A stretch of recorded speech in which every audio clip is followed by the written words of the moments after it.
नाज़रीन, पाकिस्तान में top trend कर रहा है पाकिस्तान अंडर फैशिज्म, यानी पाकिस्तान इस वक्त पाकिस्तान के अंदर फैशिज्म उरूज पर है, यानी मसलूनी, हिटलर, यजीदियत इस वक्त उरूज पर है और मार धाड़ का खौफनाक सिलसिला जारी है।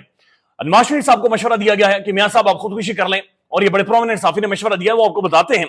लेकिन जो कुछ पाकिस्तान में गुज़श्ता रात को हुआ है, ये इससे पहले इस वहम गुमान में भी यानी कोई इमेजिन भी नहीं कर सकता था, कोई सोच भी नहीं सकता था कि एहराम बांधे इमरान रियाज खान एयरपोर्ट पर पहुंचेगा तो उसे सिविल कपड़ों में उठा लिया जाएगा कि तुम्हें हज नहीं करने देना, हमने अल्लाह के हुजूर पेश नहीं करने देना। ये एक इंतहा है, ये इंतहा से बढ़कर इंतहा है। अब यकीन माने इमरान रियाज खान साहब के साथ जो कुछ गुज़श्ता रात हुआ है उसे अल्फाज में बयान नहीं किया जा सकता। सिर्फ इतना कहा जा सकता है कि इस डेवलपमेंट के बाद पाकिस्तान के अंदर हर शख्स के अंदर कोई ना कोई मरा है, कोई ना कोई मर गया है। और बड़े खौफनाक मनाज़िर ने जो गुज़श्ता रात हमने देखे हैं। इमरान रियाज खान साहब को आज बहरहाल अगवा नहीं किया गया, उन्हें कचहरी में पेश कर दिया गया है और उनके ऊपर एक इंतहाई रेडिकुलस किस्म की, इंतहाई 2 नंबर किस्म की एफआईआर है जो करवाई गई है। असद नामी कोई शख्स है, वो ये कह रहे हैं कि डीएचए में मैंने प्रॉपर्टी लेनी थी, इमरान रियाज खान को मैंने 2 करोड़ रुपए बतौर अमानत दिए और जब 2 करोड़ इमरान रियाज से वापस मांगे तो वो लैतो लाल से काम लेने लगा। यानी इमरान रियाज खान की 1 महीने की खाली यूट्यूब की आप उनका स्टैट्स देख लेना, वो इससे ज्यादा बनते हैं और इमरान रियाज खान यानी उसको 2 करोड़ रुपया मार जाएगा। यानी इस तरह की सोच सामने रखकर एक एफआईआर करवाई गई है जाली 2 नंबर और इमरान रियाज को गिरफ्तार किया गया। इमरान रियाज को हज करने नहीं जाने दिया गया। लेकिन बहरहाल इमरान रियाज खान साहब को मुबारक हो, उनका हज अल्लाह ताला ने कबूल कर लिया है, यकीनी तौर पर कबूल कर लिया है और ये एक अफजल तरीन हज है जो कि इमरान रियाज खान साहब ने किया है। यह बात बड़ी वाज़ेह है कि वक्त के यजीद ने, वक्त के बड़े ताकतवरों ने इमरान रियाज खान साहब को रोका है। अब इमरान रियाज खान साहब को जब अदालत में पेश किया गया तो उनकी स्टेटमेंट है कि रात को पुलिस वाले मेरे सामने रो रहे थे, गिड़गिड़ा रहे थे और रो रहे थे और रो रो कर मुझसे ये माफिया मांग रहे थे कि हमसे ये जुर्म करवाया गया है। इमरान रियाज खान साहब आप भी माफ कर दें और अल्लाह की जात भी हमें माफ कर दे, क्योंकि ये बड़ी ज्यादती है और आपके साथ जो कुछ हुआ है। पुलिस वाले रो रहे हैं, जुल्म की इंतहा है जो पाकिस्तान के अंदर जारी है। अब मैं आपको एक वीडियो दिखाता हूं, बल्कि 2-3 वीडियोस आपके सामने रख देते हैं। पहले तो शहबाज गिल साहब की एक वीडियो देखें और इसने बड़ा हैरान कर दिया है। शहबाज गिल साहब ये वो शख्स हैं जिनके भाई को पाकिस्तान में उठाया गया है, उनका पॉलिटिक्स से कोई ताल्लुक नहीं है, लेकिन शहबाज गिल साहब के भाई को उठाया गया। तहरीक इंसाफ की जो क़यादत यहां पर मौजूद है उनमें से किसी ने भी शहबाज गिल के भाई के लिए कम से कम ट्वीट भी नहीं किया।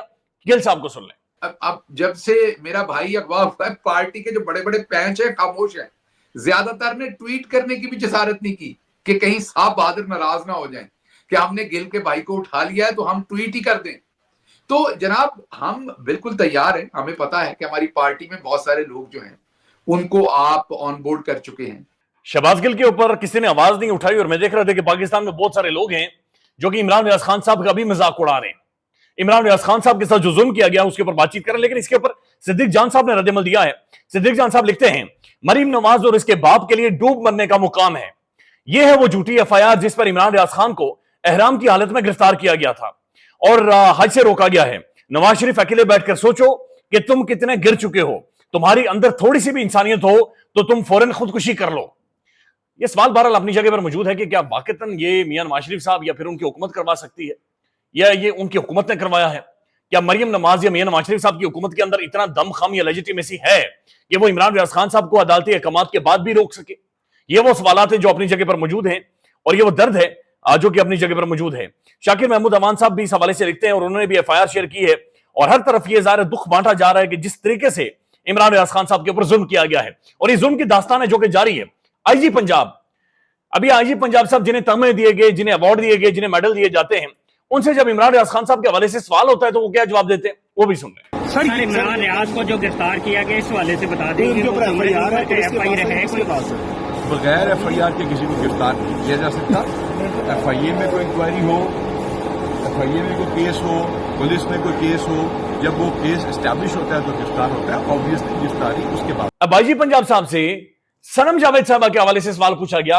एक लाहौर की प्रोमिनेंट पॉलिटिशियन, एक नौजवान लड़की जिन्हें तकरीबन 14 से 16 दफा दोबारा से गिरफ्तार किया गया है, उनके बारे में सवाल होता है तो सिर्फ सवाल की जवाब की भोंडे जवाब की तशरीह सुन लें। वो ये कहते हैं कि आपको 9 मई को पढ़ना होगा और अगर मैं यहां पर खड़े होकर कोई बातचीत कर रहा हूं तो वो बात जहां जहां पर गई है, यानी यहां पर मैं बातचीत कर रहा हूं वो है कि पूरी दुनिया में घूमी है तो पूरी दुनिया में मुकदमात हो सकते हैं।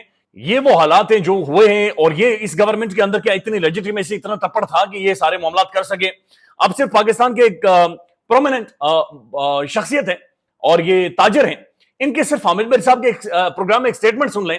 انہوں نے ڈیفنس منسٹر خواجہ آصف صاحب کو کیا کہا کہ خواجہ آصف کو کدو پتا ہے. آپ ان کی حیثیت کا اندازہ لگا لیں اس حکومت کی, ان کی لیجیٹیمیسی کا. یہ سٹیٹمنٹ سن لیں. کیا جانے معیشت کے کیا مد و جزر ہیں, اونچ نیچ کیا ہے. وہ کبھی الیکٹریسٹی پہ بات کرتے ہیں, کبھی وہ معیشت پہ بات کرتے ہیں. پتہ تینوں کدو دا نہیں گل کرنا تو معیشت تے. اور لٹرلی پاکستان میں لوگ جولیاں اٹھا اٹھا کر انہیں دعائیں دے رہے ہیں. علماء کرام کی ویڈیو آئی ہے اور باقاعدہ سے وہ ہاتھ اٹھا کر یہ بددعائیں دے رہے ہیں مریم نواز کو کہ یا خدایا اس خاتون کو ہمارے اوپر سے ہٹا دے. لٹرلی بددعائیں دے رہے ہیں. میں ان کی اس لاجک کے ساتھ تو چلیں اختلاف رکھتا ہوں کہ انہوں نے کہا کہ خاتون کی حکمرانی نہیں ہونی چاہیے. خاتون کی بالکل حکمرانی ہونی چاہیے, خاتون کے بنیادی رائٹس ہیں وہ ہونے چاہیے, لیکن جس طرح سے انہوں نے کہا کہ جس طرح سے انہیں مسلط کیا گیا ہے یہ نہیں ہونا چاہیے. یہ علماء کرام کی آواز میں درد سن لیں, وہ بھی آپ کے سامنے رکھ دیتے ہیں. اے اللہ یہ جو عورت ہمارے اوپر وزیر اعلیٰ کے طور پہ آئی ہے, اللہ اس کو اٹھا لے. اے اللہ اسے رہائی عطا فرما دے. اے اللہ ہم تیرے بندے ہیں, تیرے نبی نے کہا تھا عورت کی حکمرانی جائز نہیں ہے, حرام ہے. وہ قوم اس وقت تک فلاح نہیں پا سکتی جب تک اس پر عورت حکمرانی ہو. اللہ اس عورت سے ہماری جان چھڑا دے. اب یہ پاکستان کے اندر ایک سوال ہے کہ عمران ریاض خان احرام کی حالت میں ایئرپورٹ تک پہنچے لیکن انہیں اٹھایا گیا وہاں سے. لہذا علماء کرام کے اوپر ذمہ داری عائد ہوتی ہے کہ وہ اس کے اوپر نوٹس لیں, اس کے اوپر سٹینڈ لیں, پروٹیسٹ کریں, احتجاج کریں, باہر نکلے, رولا ڈالیں, چونکہ انہیں اس بات کا جواب دینا پڑے گا. یہ بات علماء کرام پر آتی ہے کہ عدت والا معاملہ ہو تو مولوی خاموش ہو جائیں, یہ نہیں ہو سکتا. عمران ریاض کے احرام والا معاملہ ہو مولوی خاموش ہو جائیں, یہ بھی نہیں ہو سکتا. لہذا اس کے اوپر باقاعدہ سے علماء کرام کو ایک لائن لینی پڑے گی, فتوے جاری کرنے پڑیں گے اور بتانے پڑیں گے کہ کسے کوڑے مارے جائیں اور کدھر کون سے چوراہے پر انہیں کھڑے ہو کر کوڑے مارے جائیں. اب اس حکومت کی آپ حیثیت دیکھ لیں اور اندازہ لگا لیں کہ ان کے ساتھ ہوا کیا ہے. یہ ایک جاپانی اخبار ہے اور اس سے پہلے آپ کو یاد ہوگا کہ شہباز شریف صاحب پاکستان کے موجودہ آرمی چیف اور ہائی پروفائل ڈیلیگیشن چائنا کے اندر گیا, اور ظاہر ہے اسی لیے گیا تھا کہ پاکستان کی اکانومی کس طرح سے ٹھیک ہو. اب یہ باقاعدہ سے سجاد بلوچ صاحب لکھتے ہیں جاپانی اخبار نے پاکستان کو معاشی اعتبار سے بلیک ہول قرار دیا ہے. اخبار کے مطابق چین سمجھتا ہے کہ پاکستان میں مزید انویسٹمنٹ کرنے کا فائدہ نہیں ہے. پاکستانی وزیر اعظم کا 5 روزہ دورہ سود مند نہیں تھا, چین صرف زبانی کلامی وعدے کیے ہیں, یعنی چین نے ایم او یوز بھی سائن نہیں کیے. اور جاپانی اخبار کے مطابق چین یہ سمجھتا ہے کہ پاکستان کے اندر انویسٹمنٹ کرنے کا فائدہ نہیں ہے, چونکہ منی لانڈرنگ, مال کھانا ایک لیجیٹیمیٹ حکومت ہے جو یہاں پر موجود ہے. یعنی کہ ساری زندگی جس ملک کو بیچا جاتا رہا پاکستان کے معیشت کے حوالے سے کہ ہمالیہ سے اونچی دوستی, سمندر سے گہری دوستی, میٹھے شہد سے زیادہ, تو یہ میٹھا شہد اور یہ ہمالیہ اور یہ گولیاں شولیاں, یہ پھیکی گولیاں پاکستانی عوام کو آپ دے سکتے ہیں. دنیا اب آپ کی گولیاں نہیں خریدے گی, دنیا آپ کو جانتی ہے. آپ نے مودی کو مبارک دی تو نیچے ٹویٹر نے آپ کے ساتھ کمیونٹی پوسٹ لگا دی کہ یہ بندے نے ماشاء اللہ ملک کے اندر نافذ کیا ہوا ہے, لہذا یہ میٹھی پھیکی گولیاں اب دنیا نہیں لے گی. دنیا نے آپ کی گولیوں کو اکھاڑ پر کر پھینکا ہے. China rebuffs Pakistan Sharif on new BRI investment, یہ نکی ایشیا یہ ان کی خبر ہے اور یہ انٹرنیشنل ریلیشنز کے پیج کے اوپر چھپی ہے کہ China rebuffs Pakistan Sharif on new BRI investment. Pakistani leader Shehbaz Sharif went to China hoping to land more big ticket energy and infrastructure deals as his country یعنی اکنامک کرائسس سے گزر رہی ہے. while شہباز اینڈ وہ کہتے ہیں جو کیبنٹ منسٹرز ہیں ان کی شی جن پنگ کے ساتھ ملاقات بھی ہوئی, باقی ٹاپ آفیشلز کے ساتھ بھی ملاقات ہوئی, لیکن انہوں نے کوئی بھی پیسہ دینے سے انکار کر دیا. The Chinese have become wary of putting in more money since they knew it's a financial black hole due to Pakistan's long-term poor economic circumstances. کہ وہ سمجھتے ہیں کہ یہ کالا کھو ہے کہ جہاں پر پیسے ڈالیں گے پیسے غائب ہو جائیں گے, لہذا ہم نے مزید وہاں یہاں پر پیسے نہیں دینے. بڑی کلیئر کٹ چائنا نے اس کے اوپر سٹانس لیا اور انہوں نے کہا کہ ہم مزید پیسے پاکستان کو نہیں دیں گے, چونکہ پاکستان کی کلیئر کٹ پالیسیز معیشت کے حوالے سے موجود نہیں ہے اور معاشی حوالے سے کوئی پالیسیز نہیں ہے, لہذا کوئی بھی ایسی چیز نہیں رکھی جائے گی. اسٹیٹمنٹ ہے سلمان اکرم راجہ صاحب کی, وہ لکھتے ہیں when this dark period like others before is over we will remember who resisted and who colluded or looked away when elections were not held in 90 days of the dissolution.